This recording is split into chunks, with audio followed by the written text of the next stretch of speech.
le cercle RH, et c'est un grand entretien aujourd'hui avec bien une entreprise, à travers évidemment sa DRH corporate, politique développement des talents au Club Med, Audrey Beaufillon. Le Club Med, quand on vous dit Club Med, évidemment en France, et j'allais dire dans le monde, tout le monde connaît entreprise patrimoniale.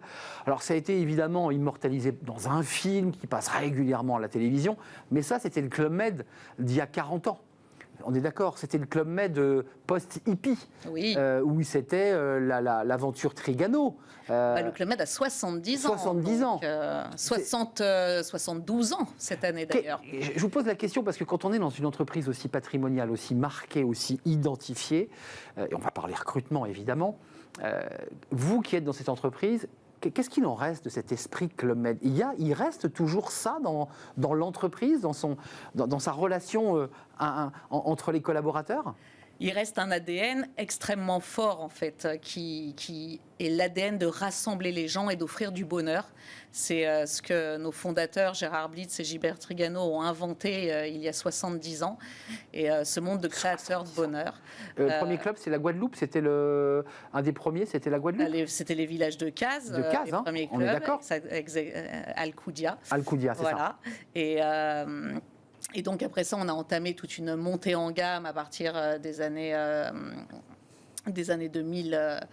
Et encore aujourd'hui. Exactement, qui encore aujourd'hui représente maintenant la majorité évidemment de notre parc, avec toute une gamme exclusive collection, qui est une gamme premium luxe parmi notre parc hôtelier. Excusez-moi, on est loin de les cases.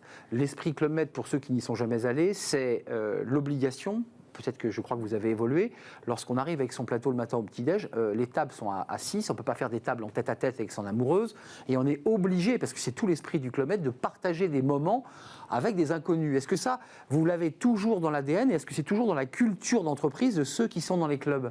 Alors, l'historique des tables de 8, c'était à l'origine, parce que les personnes voyageaient en train pour se rendre dans les villages à l'époque. Donc, et ils mettaient parfois 2 à 3 semaines pour se rendre de voyage, pour se rendre dans un village. Et quand ils arrivaient et qu'ils avaient partagé le même wagon de 8, les tables étaient faites pour qu'ils puissent continuer à parfaire la relation après. Donc ça, c'est l'origine des tables de 8. Et en effet, à partir des années 2000, on a vu aussi que cette diversification de notre clientèle, qui aujourd'hui est essentiellement famille, même si on a des offres jeunes couples, mais jeunes couples avec enfants, et puis nouvelle génération. Célibataires aussi, il y a aussi l'idée qu'on peut aussi intégrer les célibataires. Sûr. Alors, tout le monde est welcome chez nous, évidemment, mais notre cible principale est la famille. Et la famille, j'allais dire, au sens élargi, au sens de la tribu et au sens 3 générations, puisqu'on accueille les grands-parents, les parents, les oncles, les tantes, les enfants, petits-enfants, arrière-petits-enfants, et tous ensemble, et faire vivre aussi une expérience en famille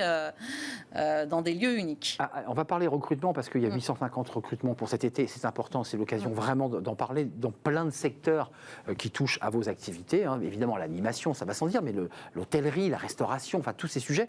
Dans le monde, et je pense à la Chine, puisqu'il y a une stratégie très forte de se tourner vers la Chine, c'est un peu une marque presque de luxe pour les Chinois, de se dire le Club Med, c'est un peu comme le Dom Pérignon ou la Veuve Clicquot, non ? Il y a un peu de ça ?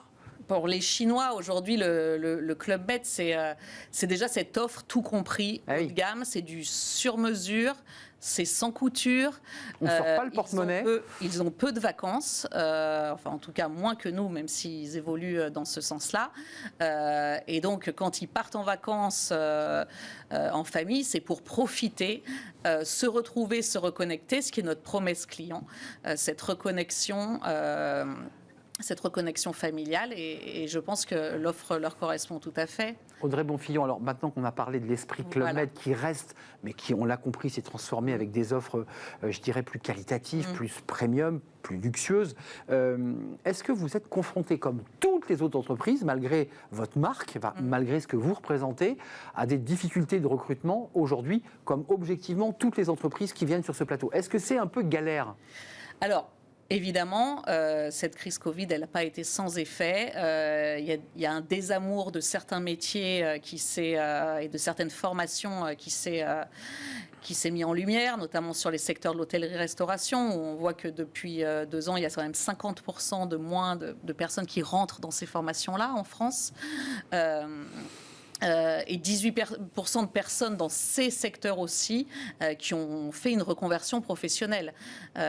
Donc, non seulement il y a un désamour du métier, et en plus, il y a des personnes qui ont quitté ce métier-là du fait de se reposer des nouvelles questions dans la vie actuelle, mon rythme de travail, les horaires, le travail le week-end, les horaires en coupure, etc. Parce que, on va commencer par le métier en lui-même. Quand on est au Club Med, que l'on soit géo, oui. C'est quand même un boulot qui n'est pas simple. J'ai fait ce métier pendant quelques années, pas au Club Med. C'est un métier où on démarre très tôt le matin et on finit très tard le soir. Et ça dure non-stop pendant 2-3 mois. Cuisinier, c'est pareil. Il faut quand même avoir la foi quand on intègre, on part loin, on se coupe de sa famille. Enfin, c'est compliqué comme métier. C'est le choix d'une expérience, en fait, parce qu'ils ont des horaires de travail qui sont parfaitement encadrés, qui sont dans le respect du cadre. Et puis après, il y a l'expérience qui leur est offerte, de vivre aussi l'expérience comme les clients, dans cette symétrie des attentions, et de se révéler à travers une possibilité qu'on leur offre, qui reste une possibilité, mais de participer à des spectacles, de partager leurs repas avec nos clients et de faire ces rencontres-là qui doivent les marquer pour la vie, puisque c'est l'expérience qu'on leur propose. Il vaut mieux le faire, parce que c'est tout l'esprit du Club Med, non ? Enfin, c'est ce que font les directeurs, vos directeurs de village. Ils incitent leurs animateurs, leurs géos, à participer à la vie des... Alors, on force personne, évidemment. Aujourd'hui, si un cuisinier n'a pas envie de faire un spectacle, évidemment, on ne va jamais le mettre sur scène. C'est vraiment quelque chose qui doit être volontaire. Pour autant, si une personne, ça dépend les métiers, mais quand on est dans des métiers très front et qu'on ne vit pas cette expérience-là, on ne vivra pas à fond l'expérience Club Med. Enfin, ça n'empêchera pas que si on est compétent et investi, on peut continuer avec nous l'aventure. Palmarès Capital 2021, parmi les meilleures entreprises de l'hôtellerie, du tourisme, voilà, donc, et de loisirs, où il fait bon travailler. Donc ça, c'est aussi l'esprit Club Med. Et l'étude Harris de 2021, Harris Interactive, dans le top des entreprises préférées des étudiants et jeunes diplômés. Donc on comprend la notion d'expérience. On se dit, je vais me faire 2-3 ans au Club Med. D'ailleurs, il y a quelques personnalités du monde du spectacle aujourd'hui qui en sont issues, qui sont des gens qui font des one-man shows et qui sont fidèles et qui citent souvent le Club Med d'ailleurs. Et puis, meilleure marque employeur sur LinkedIn dans les entreprises de 5 000 à 10 000 salariés.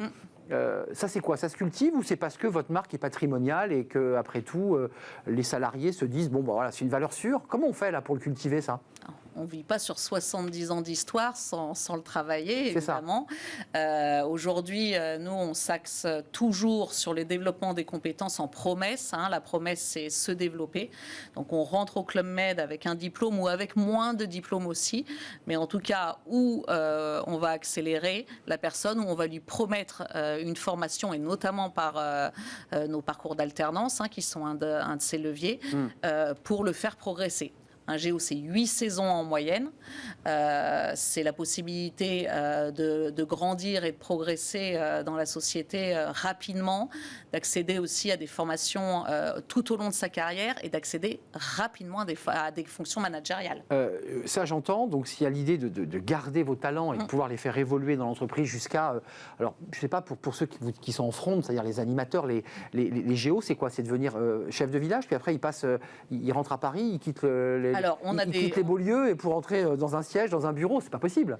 Si, ils le font. On a des passerelles qui sont possibles exactement des villages au bureau. 100% de nos chefs de village, donc nos directeurs de resort, sont issus de la promotion interne. Donc tout le monde a commencé géo sur ce métier-là. Mais pour autant, sur des métiers de responsable de service, de responsable hôtelier, de room division, ceux qui s'occupent des parties hébergement, ou des sales, des techniques de vente, on recrute à l'extérieur déjà sur des métiers de manager parce que la richesse aussi, c'est de ne pas s'enfermer dans quelque chose de consanguin, etc., et de se nourrir aussi des compétences extérieures. Et puis aussi de bouger d'un village à un autre, pour pas évidemment rester 8 ans, 7 ans dans le même village. Les compétences, et on va parler ensuite des métiers, mais les compétences, parce que vous nous l'avez dit au début de l'émission, le Club Med, c'est plus les cabanes et puis les danses sur la plage en mangeant des grillades. C'est devenu une hôtellerie de luxe. J'imagine que vous avez adapté vos recrutements aussi, vos exigences en matière de langue, en matière de qualité, de soft skills. Comment vous faites là ? Comment on fait évoluer les recrutements avec l'évolution d'une entreprise ? Vous avez parlé des langues, justement. On fait c'est 67% de clients internationaux à la montagne. Enfin, on espère, ça reprend. On est en plein dedans, là. Hein. Exactement. Là, la saison est bonne. Ça se passe bien, là. On est en plein dedans. Donc, nous, c'est déjà l'anglais obligatoire. Et puis, des langues aussi que vont pouvoir parler les gens qui accueillent les enfants qui ne parlent pas forcément encore couramment anglais, etc. Je veux dire, c'est compliqué, parce que déjà, c'est un métier sous tension, la petite enfance. C'est vrai à l'extérieur. Et vous avez une exigence supplémentaire, c'est-à-dire d'être capable d'accueillir des enfants à minima en anglais, en espagnol, brésilien, portugais, chinois russe. Peut-être, et russe. Oui. Comment on fait là dans le recrutement? Comment on fait pour trouver la perle rare? C'est pas si simple. On développe, alors si on travaille beaucoup aussi en travaillant avec nos pays sur l'Europe-Afrique, avec notre vivier portugais, puisqu'on a tout un vivier qui n'est pas ouvert, par exemple, l'hiver, où on fait venir des amis portugais, grecs, pour travailler dans nos villages montagnes. On recrute aussi sur les réseaux en fonction des langues, etc., sur la France. Donc c'est un critère très important, les langues. Très important, et plus spécifiquement, vous parliez de compétences sur le sens du détail, qui est pour nous quelque chose de capital quand on offre du haut de gamme. Et là, c'est toutes les formations qu'on va aller chercher, les partenariats avec les grandes écoles, les relations qu'on peut avoir sur la table avec Paul Bocuse, Ferrandi, qui sont nos partenaires de formation pour nos... Donc, j'allais arriver à vos métiers. Là aussi, c'est une évolution majeure.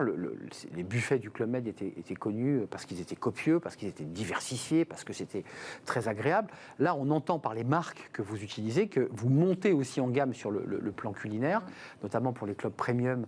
Ça veut dire que derrière, il faut que les chefs de cuisine, que tous ceux qui sont en cuisine, que ceux qui sont même en service, en accueil, là aussi progressent. J'imagine que vous les accompagnez ou vous cherchez à l'extérieur à recruter ces profils-là?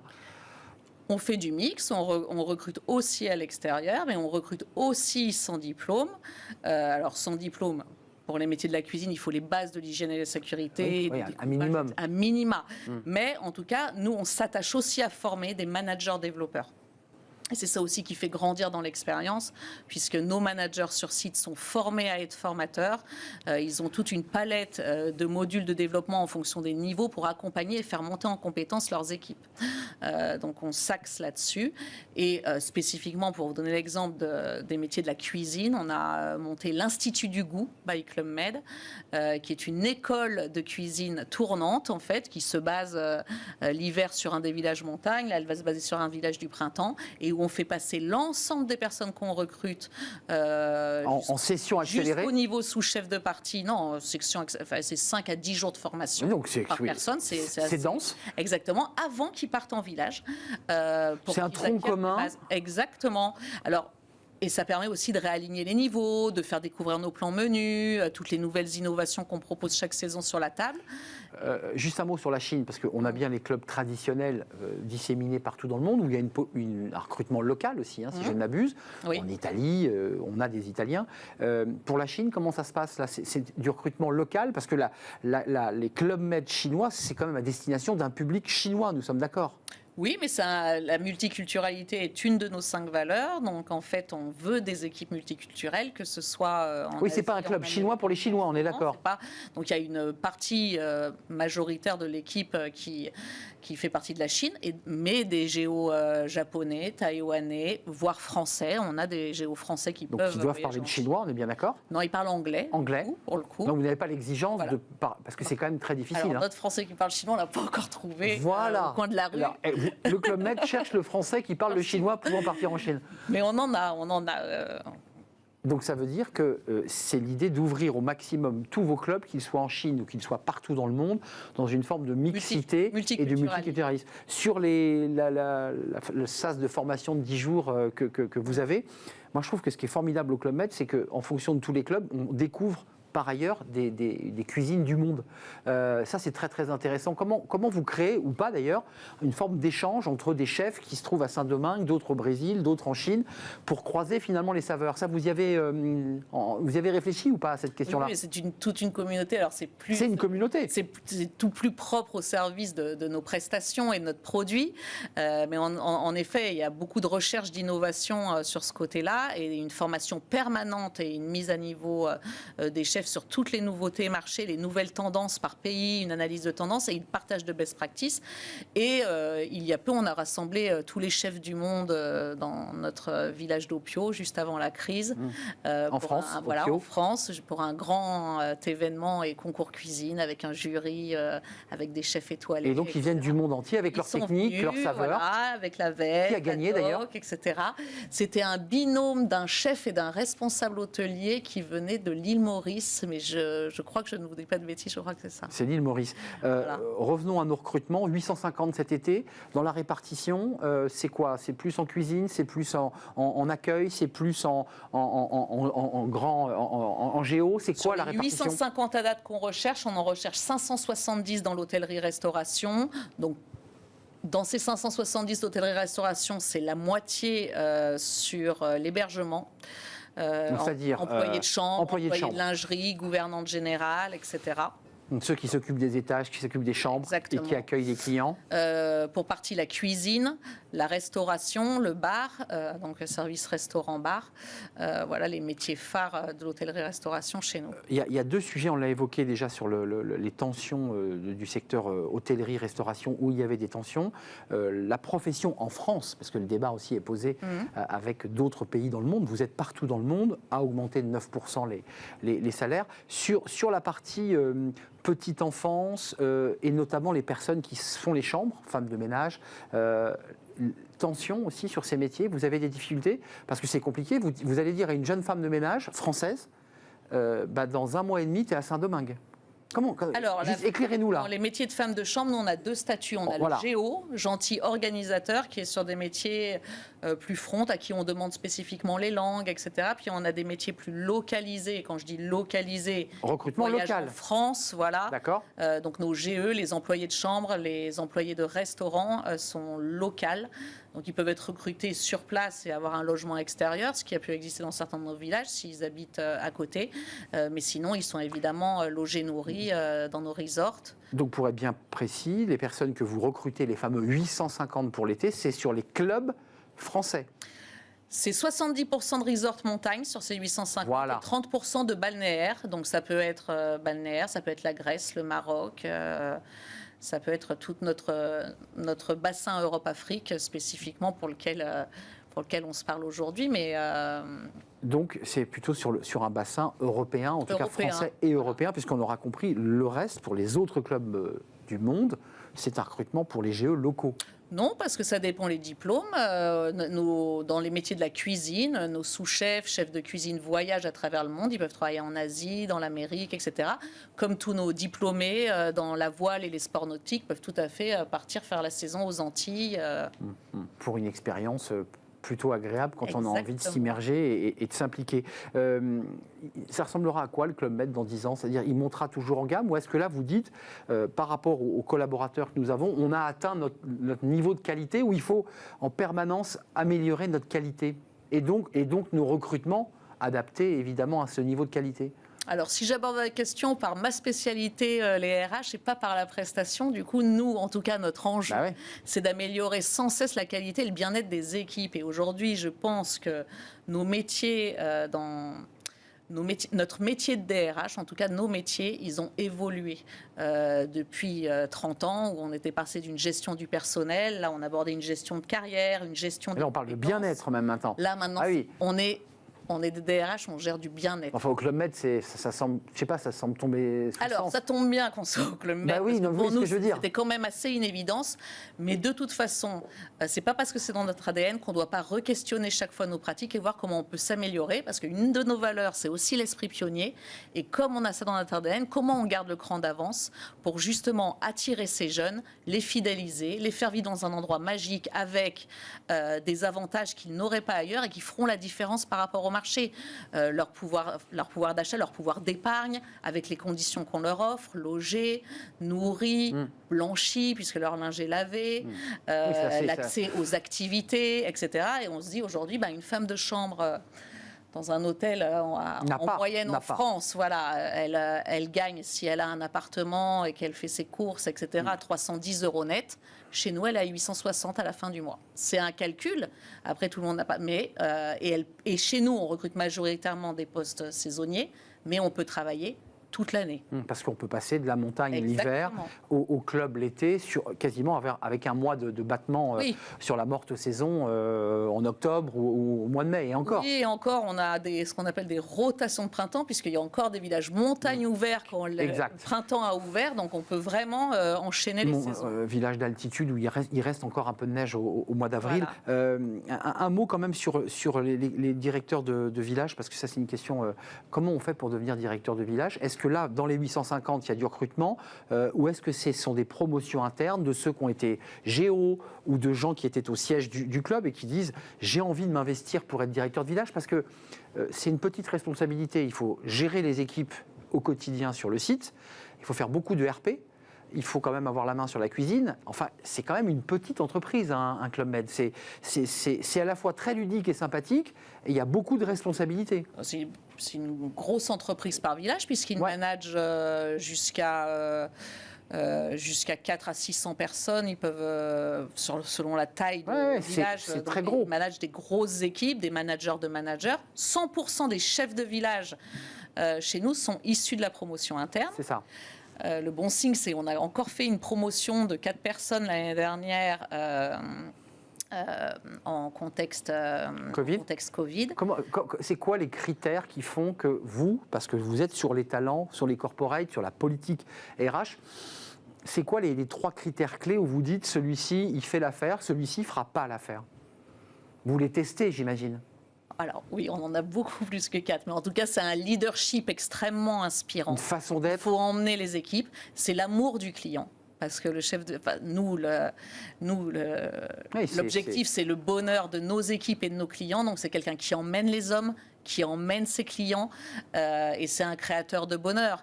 Et à côté de ça, comme vous le dites, des grosses structures, c'est aussi un gestionnaire, c'est quelqu'un qui a le sens de son business, c'est quelqu'un qui a le sens de la responsabilité.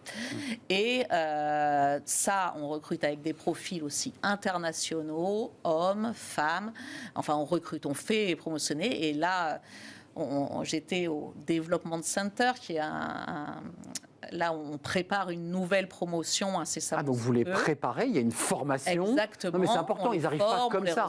Non, ils ont été une semaine en formation, et même pour ceux après qui sont nommés, ils ont tout encore une partie de formation. On les forme sur quoi? Sur le savoir-être, sur la façon dont gérer des crises? Parce que il y a 1000 situations qui arrivent dans un village, il y a le gamin qui tombe, il y a des tensions avec les géos, il y a 1000 histoires dans un village. On les forme sur la gestion de crise, on les forme sur le management, sur le management inspirant, sur le management des nouvelles générations. C'est pour gérer la génération Z. Alors, dont ils font la majorité partie, aussi nos nouveaux chefs de village. C'est pas simple. On les forme sur tous les aspects prestations, la nouveauté, le sens du détail, etc. On les forme sur la vente, qui sont nos clients, quel profil. Et comme c'est des personnes issues de la promotion interne, ils ont quand même beaucoup d'expérience et de saison. Ils connaissent en général très bien les clients. Ils ont pour la majorité travaillé dans les 3 zones, l'Asie, l'Europe, l'Amérique. Ils les ont croisés parfois parce qu'il y a des habitués qui retrouvent le chef de village, parce que c'est un chef de village, on l'appelle le chef de village. Tout à fait. Il y a des clients qui les suivent. Et puis ce petit cocktail où il faut aussi donner quelques mots, et ça c'est important. Il est l'ambassadeur de l'entreprise quand même. Tout à fait. Donc ça c'est important. Vous voyez où, vous, dans 10 ans? Toujours au Club Med, parce que l'esprit vous plaît, parce que l'entreprise vous engage aussi? Ah, ça, c'est une boîte qu'on ne quitte pas facilement, mais en tout cas, quand on la quitte, si un jour les gens nous le disent, on l'emporte avec soi, le club. C'est une expérience qui marque pour la vie. Et il est tatoué. Voilà, c'est tatoué, et c'est ce qu'on propose aussi à ceux à qui on propose de rejoindre. Vient de toute façon. Tu décides de rester une saison, 4, 3, là en moyenne il reste 8, mais quoi qu'il en soit, t'apporteras avec... T'en tireras quelque chose. T'en sortiras grandi et t'en ressortiras une expérience assez unique. Avant de nous quitter, ce chiffre, 2000 géo et GE, donc ça c'est le personnel back-office qui s'occupe de l'organisation des chambres et de l'hôtellerie, ça c'est 2000 géo et GE et 850 pour cet été. On est d'accord? C'est le bon chiffre? J'ai l'impression que 850 personnes pour cet été, nous recherchons en recrutement. En recrutement, voilà. On est d'accord. Mais on recrute tout au long de l'année. Donc le plus simple, Audrey, c'est d'aller sur l'onglet puis de voir les offres. Club Med Jobs, voilà. Un site entièrement rénové en 2021. Club Med Jobs. Voilà. Club Med Jobs, et du coup, vous avez l'ensemble des offres et vous êtes recontacté, entretien. Il n'y a pas besoin forcément de se déplacer, on s'adapte évidemment. La visio quand on est loin. Entretien téléphonique, visio, session de recrutement, présentation de l'entreprise, les conditions, etc. Et ensuite, en avant, après, hop, on vous appelle et on vous dit on vous dit rapidement si vous êtes sélectionné ou pas et où vous partez. Ensuite, c'est le sac et direction une destination. Et tout un parcours de formation et d'intégration à l'arrivée. Combien de temps là pour le Géo, le parcours de formation? Une fois que vous lui avez dit OK, on part avec toi, c'est quoi? C'est 1 mois, 2 mois? Ça peut dépendre de son métier en fait. Ça peut dépendre de son métier, de son niveau d'expertise aussi. Est-ce qu'il arrive formé, pas formé? Donc ça peut être une courte intégration et simplement sur nos process, mais ça peut aussi être quelque chose de beaucoup plus long sur la fonction des techniques. En fonction des techniques. Bon, écoutez, je prépare mes sacs après l'émission et puis je pars vous rejoindre au Club Med. Avec grand plaisir. Vous me donnerez une belle destination, j'espère. Merci Audrey Bonfillon, vous êtes la DRH Corporate Politique et Développement des talents au Club Med, entreprise que vous connaissez tous, qui recrute 850 personnes pour la saison d'été, mais qui recrute, vous l'aurez compris, tout au long de l'année. Merci, c'est un vrai plaisir de vous accueillir. On termine notre émission avec un autre secteur qui a le vent en poupe, les secteurs sous tension, avec les CDI intérim. On en parle dans Fenêtre sur l'emploi.